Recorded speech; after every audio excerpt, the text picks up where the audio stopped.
In this video, you'll learn the difference between private student loans and federal student loans, so that whether you already have student loans or are thinking about taking out student loans for your education, you understand the difference and some mistakes to avoid. And welcome back. I'm Erica. I'm a lawyer and I paid off over $200,000 of student loans, so I'm here to make sure you understand some key things you need to know. Diving in, private student loans and federal student loans are the two main types of student loans. They both have different features you want to be aware of that we'll talk about so that you can determine what makes the most sense for your financial situation. First, let's start by talking about federal student loans. Federal student loans are funded by the federal government, and in order to qualify, you must fill out the free application for federal student aid, FAFSA, every year that you want to receive federal student loans. Keep in mind that the FAFSA is an application for federal student aid, which includes not just federal student loans,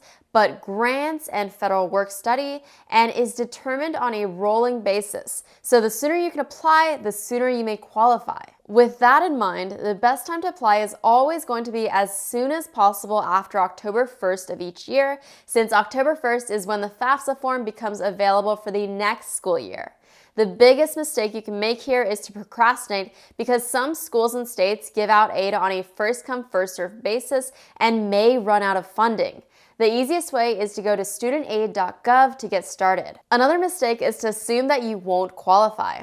The government doesn't have an official income threshold for many student aid types, so you might as well apply to see, because by not applying and just making the assumption that you won't qualify, you could be missing out. As we'll talk about in a bit, federal loans come with a lot of benefits that private loans might not. Once you submit your FAFSA form, then your college is going to send you a financial aid offer that might include federal student loans, as well as possibly other things like grants, work study, and scholarships. The amount and types of federal aid that you qualify for will be determined by your school based on the cost of attendance. They'll also determine how much you should receive in subsidized student loans, if any.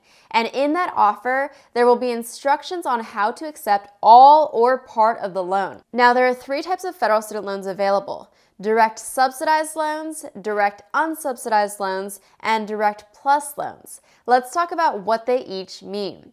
Direct subsidized loans are for undergraduate students who have a certain level of financial need. If you are granted a subsidized student loan, that means the U.S. government will cover or subsidize the cost of the accrued interest on the loan while you're a full or at least half-time student. Your interest payments are also covered with subsidized loans during the 6-month grace period after graduation, as well as during any periods of loan deferment. Next, direct unsubsidized loans are made to eligible undergraduate, graduate, and professional students. Unlike with the direct subsidized loans, if you receive unsubsidized federal loans, you will not need to demonstrate financial need when applying. With unsubsidized loans, what that means is you're responsible for not only the principal amount of the loan, of course, but you're also responsible for any interest that accrues throughout the life of the loan, starting from the moment it's fully disbursed. You'll begin repaying that loan 6 months after you graduate, drop below half-time enrollment, or leave school. Finally, another source of federal student loan funding is what's called direct plus loans. This includes grad plus loans and parent plus loans. To qualify for graduate plus loans, you need to be a student in a program that offers graduate or professional degrees or certifications and be attending college at least half-time. Parents can apply for a parent plus loan if they're the parent of a dependent undergraduate student attending an eligible school at least half-time. Keep in mind that for any direct plus loan, you can't have an adverse credit history, so a credit check is required. You might also hear people talk about a direct consolidation loan, and that just allows you to combine all of your eligible federal student loans into a single loan with a fixed interest rate based on the average of the interest rates, rounded up to the nearest eighth of a percent. One of the reasons you might do this is if you wanted a single monthly payment. I'll quickly run through some of the benefits of federal student loans. 1, you won't be responsible for making any student loan payments while you're actively enrolled in school. Your repayment will typically begin after you graduate, leave school, or are enrolled less than half-time. Don't forget, interest on unsubsidized loans starts accruing immediately. 2, interest rates on federal student loans made after July 1st, 2006 are fixed and are typically lower than interest rates on private loans.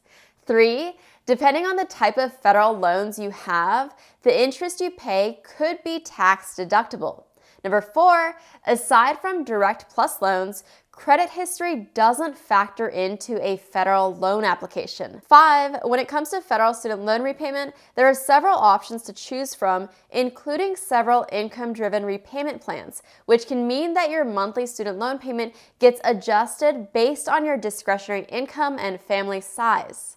6, if you run into difficulty repaying your federal student loans after graduation or when you drop below half-time enrollment, there are deferment and forbearance options available. I talk about these more in detail in this video, but essentially, if you qualify due to things like financial hardship, these programs allow you to temporarily pause payments on your loans. 7, qualifying federal student loan borrowers can also enroll in certain forgiveness programs, such as public service loan forgiveness. But these programs do have strict requirements, so make sure you review the program details closely if you're interested in these forgiveness programs. Now, before I talk about private student loans, one of the mistakes I made when I was taking out federal student loans for law school was I didn't realize the true impact of the interest and how quickly it could add up. When I realized how much I was paying in interest each month, that's when I started to look into ways to lower my interest rate. And that's when I discovered SoFi, the sponsor of this video. With SoFi, you can refinance your student loans, and what refinancing means is that a private lender pays off your current loan or loans and provides you with a new loan, ideally at a lower interest rate. A lower interest rate could mean savings over the life of your loan. You can shorten the term of your loan to pay off the loan sooner, or lengthen the term of your loan to get a lower monthly payment.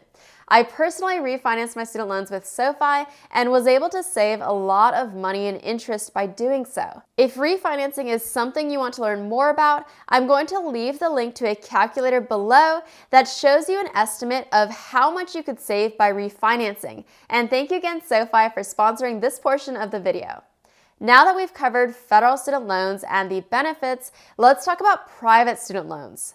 Private student loans are not funded by the federal government. To apply for them, you can check with individual lenders like banks or credit unions, with the college or university you'll be attending, or state loan agencies. Since private student loans are not offered by the federal government, their terms and conditions, including repayment terms and benefits, vary from lender to lender. So when applying for private student loans, it's important to clearly understand annual percentage rates, fees, and repayment terms before signing, as well as the differences between private versus federal student loans. Some private loans require payments while you're still attending college. Another thing to note is that when applying for a private loan, the lender typically reviews your financial history and credit score, which means for many college students, it may be beneficial to have a cosigner. My biggest tip with private student loans is just to make sure you understand exactly what the terms are, because they might not be as favorable as federal student loans. So you have to ask these important questions before you even consider signing. A few questions you'll want to ask are, what is the annual percentage rate? Is the interest rate fixed or variable? If the interest rate is variable, then it's a good idea to check to see how often the interest rate can change, plus how much it can change each time, and what the maximum interest rate can be. Also ask, what are the repayment options? What are the deferment or forbearance options? Whether you're considering federal student loans or private loans, it's important to understand what you're committing to. A good way to do this might be to create a spreadsheet of all of the different variables that you want to compare, like the interest rate or deferment and forbearance options. The loan with the lowest interest rate might not always be the loan for you and your needs, so creating a spreadsheet can help you to figure out what makes the most sense for you. Now that you know the difference between private student loans and federal student loans, I'll see you next in this video where I talk about how I paid off over $200,000 of student loans. Thank you so much for watching, and I'll see you there.